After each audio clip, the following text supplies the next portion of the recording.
Et en France, la tendance vient de l'extrême gauche de parler de race, des racisés, c'est-à-dire elle vient de ces minorités justement qui la mettent en avant pour culpabiliser la majorité qui n'a pas le droit de se nommer. Oui, c'est incroyable. Mais c'est un peu pareil dans tous les pays de l'Occident. Si les gens viennent du tiers-monde, ils ne réussissent pas au niveau que les gens qui sont là, qui ont construit le pays, on culpabilise toujours les natifs.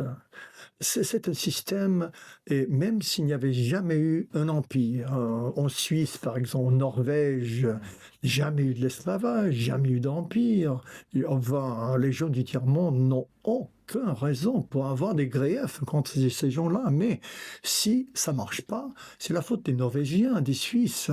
Donc c'est une auto-culpabilisation, auto-aveuglement chez les Blancs qui me reste toujours mystérieux, même après avoir étudié ce problème depuis 36 ans.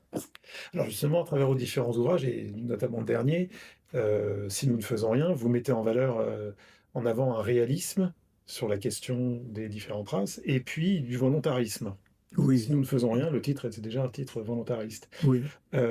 Quels sont les blocages dans la mentalité des peuples de souche européenne qui font que, pour l'instant, ils ne font rien?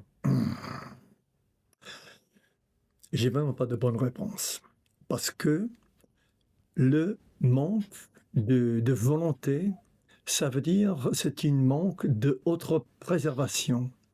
Et pour chaque peuple dans l'histoire humaine, ça n'a jamais été le cas.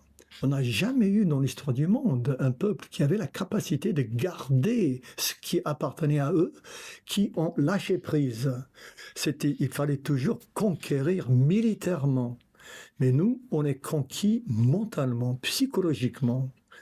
Et on peut, enfin, il y a beaucoup de théories dessus. Nous avons eu deux guerres mondiales.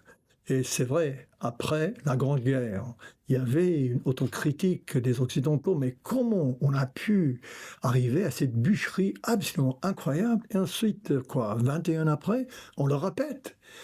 Et je crois qu'à partir de ce moment-là, les Européens se sont dit, alors les nationalismes, ça mène à des choses vraiment atroces. Il faut jamais, jamais, jamais répéter ça.